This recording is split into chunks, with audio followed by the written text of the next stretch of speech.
All right. Welcome to Fantasy Football G. I'm your man Cat, and match day 4 is over, guys. And now we're looking ahead to match day 5. So what we're gonna do is we are gonna look at a brief overlook at what we've done in match day 4, and then we're gonna focus on creating our limitless slash wild card because that's what we should be doing now, looking ahead at match day 5, and that will lead us into looking at who are the players that we should be considering going into match day 5. So without further ado, let's get into it.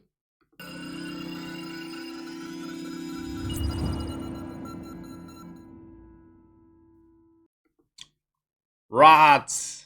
Now, I did okay, man. It was fine. I got 69 points on the board. As you can see, I got a bit of a red arrow. And yeah, after match day 3, honestly, it's just been going downhill for me. And this is like me dropping from like 70k. I still believe I can, boost up. Like it's everybody's close, man. Everybody's so close. Not so far, but as the match days go, it's seeming more and more impossible. But we can still do it. We can still do it, and this is what we're here for. To see exactly how we're going to do it. So let's not dwell too much on match day 4 and move on to match day 5. Let me just switch over here, so we can also take a look at. So we can take a look at the teams that we're going to want to put in actually. So let's go to our transfers here.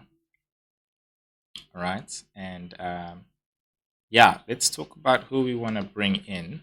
And my thought here was let me rather just build a team because we've got so much money. I feel like quite honestly, it doesn't matter whether it's like a limitless or a, let me just fix that screen for you guys,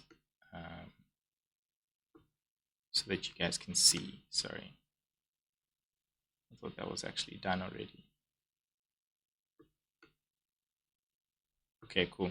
So yeah, let me just build my limitless slash wildcard. It's the same. We've got so much money. Honestly, I feel like the teams would be the same. So no need to necessarily build two teams, but we can talk about who we think we should have in it. And yeah, so um, let me take out who I think who I wouldn't have in it for this match day. Quite frankly, um, I also wouldn't have Cristiano. I wouldn't have Cristiano. So let's start in the defense. I think you know without going too far, I think the right person to have in the defense, you need to have some Dutch defenders. Now, I think the debate would be between Dumfries and Ake. And I said this before. I feel like we're sleeping on Ake. He is now the most owned defender actually between the two. So that shows that people have actually migrated because it used to be Dumfries. Ake is at 15%, and that's twice the amount of Dumfries, which is at 17%. So I would actually go with Ake because he's been performing. He's got also almost double the points that Dumfries has. So let's go with Ake there, and then another person I think actually that we should have in this defense just to cover is a Portuguese defender. I think for me, I'm going touching onto the Spain guys. I'm okay having the Spain defense. I still have absolute faith in them and the team. I think what we can do is just to still diversify ourselves because I decided to go all in actually on the Spain defenders and let's just actually have those two. Um, so we'll have because we essentially were doubling up on Netherlands and now we're also tripling up on Spain. So I think we can go in and have as well a Portuguese defender and Cancelo was hot, guys. Let's admit it. Cancelo was hot. So I think he can cause a lot of damage depending on the day.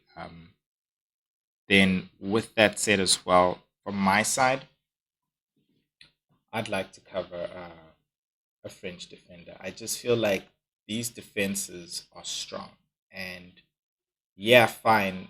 Um, you know, we're at that stage where everybody's playing against everybody. So it's either you pick a team or you just go with which players you feel are going to give you the most returns. And I feel with the French defense, it's very obvious. I think Jules Koundé is, and this isn't not just from recency bias, but I think Jules Koundé, um, he's definitely going to give us the most returns.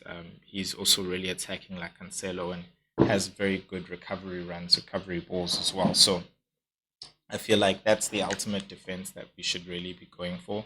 You're probably asking me, Kat, what about England? They're going to be playing Switzerland. I'll be honest with you, and again, this is just my opinion. I think England's really going to get knocked out there. Like, England is a sleeping giant, and I don't think you can sleep on a game against Switzerland. I really don't. I think Italy is an example of that. I don't know what happened to Italy there, but geez, man, they were just bad. But I have to give it to Switzerland as well. They did very well. And on the topic of Switzerland and the defense there, if you really want to, I do think Akanji is going to be busy. He is one person I did consider in this wildcard slash limitless as well. So if you want to go for somebody who's not necessarily playing on the side of the A side, which is Spain, Germany, France, Portugal, someone who's playing on the B side, which is Netherlands, or Netherlands, Turkey, and England, and geez, I'm forgetting the other team now. I was just speaking about them, but yeah, you know which side I'm talking about. Then you can go for them, Switzerland. So yeah, I for me that's just what I think, guys. I think these defenders will give you the best returns, going both attacking and both defensive. I think they've proven themselves in the entire tournament as well. So yeah, and then I skipped keepers because I still believe in these two keepers, in the defense of these two keepers. I don't necessarily want to touch the Portuguese keeper as much as he had one hell of a game. I do think, in all honesty, I do think I'm scared France is going to score. Put it that way. I'm scared France is going to score. I hope the teams go to penalties in some way, and you get clean sheets or whatever. But I think France is going to score. And it's so strange because I went into this tournament, thinking, oh, Portugal's going to win it, but the teams just haven't put up the kind of performances we thought they would, and that's all round, really. That is all round. So yeah, cool. Let's go into the midfield. Just sticking with the three guys there, Musiala, Bellingham, and Fernandez. I still believe those guys could really have some good high impact there. And now it's a matter of who do we think can who do we think is gonna who do you think we can add to that? So I think let's start with Spain. Right now, Spain honestly is very direct, and that's another thing that I noticed with the guys. Very, very direct. I actually want to add two Spain midfielders to this team here. But the first one I think I'm just going to add right now is Nico Williams. Um, he's been very, very attacking. He's highly involved in the gameplay up in the wings and more coming inside as well. He's not on the end of those balls really. He's more the person giving the final ball before the goal, um, which is sort of fine. But he has match man of the match potential, and I think they're gonna need him in that. They're gonna need him in that Germany game, in my opinion. That's what I think. Um, so he's gonna be playing up against Kimmich, who he can definitely handle, no doubt, and vice versa. Kimmich can do the same as well, but I think they'll struggle with handling Nico Williams at the same time, depending on who's on their game. Really, I think Nico Williams can really add to that. So um, there's a game where I feel like Spain will definitely score. I don't know if Germany can really sit back, not necessarily sit back, but hold their defense together while Spain is just bombarding them. I do think goals will leak through. So in terms of that game, I think Spain is going to come out on top. And that's just me again, my opinion. I could be wrong. Um, I know Germany are the hosts, so they definitely have everything behind them, the full backing. But yo, we can't deny what Spain's been doing, guys. We really can't. So yeah, we'll see, we'll see. And then the second midfielder, I wanted to go with Fabian Ruiz. I say wanted to because I have also been thinking about going with the Xavi Simons. The thing with the Xavi Simons is he hasn't been putting up the points on the board, necessarily. So I just feel like it's you're going for somebody who you kind of hoping, and with this team, I really want to go for the guys who have been delivering. So when we look at everybody, you're looking at your highest points really is Musiala. You're looking at Ruiz. You're looking at Bellingham. Gundogan's there at fourth, and Marcel Sabit, not Sabitzer, sorry, a Swedish midfielder. I would butcher his name if I even try to pronounce it.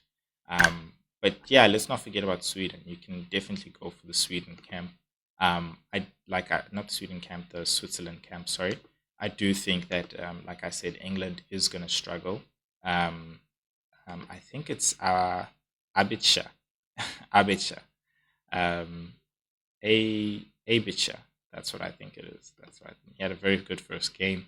Um, and he had 12 points on the board for that game, so we can see that. Yeah, but I don't know. I don't see anybody really. Nah, I don't see anybody really in that game that you can go with. You can definitely, if you're really feeling for Germany, I think you can go for Gundogan, but it changes because he's not on penalties anymore. So yeah, yeah. Now you know what I'd do, guys. I'd just go with Fabian Ruiz. I'd go with Fabian Ruiz, and I think that for me takes me to my striking decision, which is going for Kai Havertz. Kai Havertz, honestly, now we know it's confirmed he is on the set pieces on the penalty. So he's the person I think even as well who's just going to be involved in scoring those goals. So yeah, I think we're going to be fine there. Yeah, I think we'll be good there. Um, I don't think there's much to say there. Yeah, I do think Spain's going to come out on top, but at the same time, I think if we're talking about goals in that game, I think Musiala and Kai Havertz would have something to say about having those goals in the game there as well. So we'll see. We'll see what happens. But for me, I think those are the best two Germany assets to go for going into this next match day five. Then the final one, right? I took out Cristiano Ronaldo, and I'm a Cristiano Ronaldo fan. If anybody knows me, that is me, right? I love Messi too. Like my son's second name is Messi. I'm like, what? Son's second name is Messi? It's crazy. Yeah, his first name is Skywalker. Even more crazy.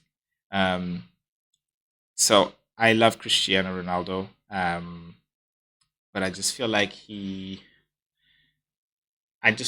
not getting the opportunities. He's not finishing, man. Let's just put it that way. I'm trying to be kind here. He's not finishing, you know. And yeah, we need finishers. We need finishers. I really haven't had Mbappe this entire tournament. Really, probably had him for one match day.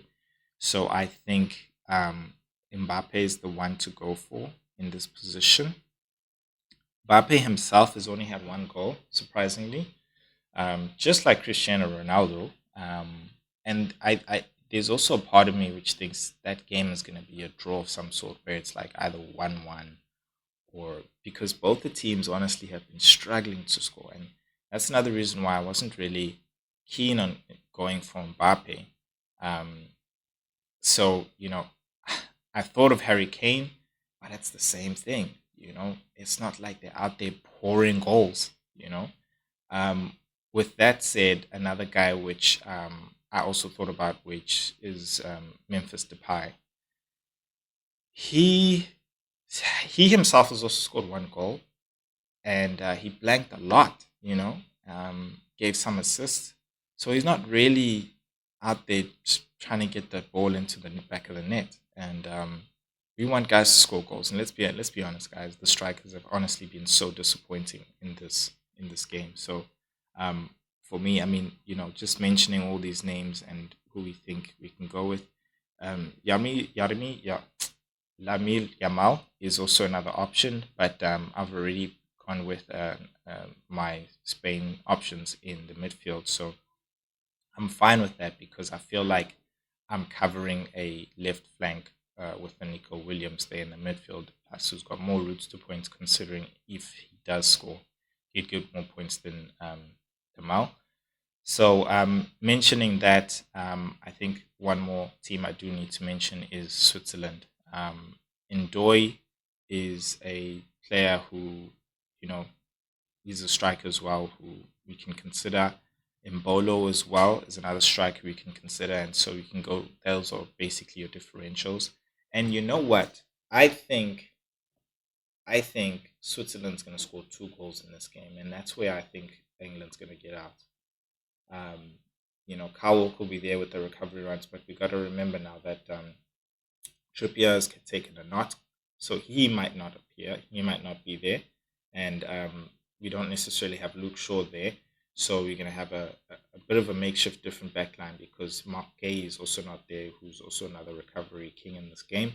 So the defense is going to be very, very different, and it's going to be a big question whether or not they can actually handle. So um, if you're looking to go different, I think you can look at Mbolo and you can look at Ndoye from Switzerland. Um, Having said that, my choice, I think I'll go with Mbappe. I'll go with Mbappe. And yeah, man, this is what I was trying to say, guys. Is we got 2.3 remaining in the actual bank.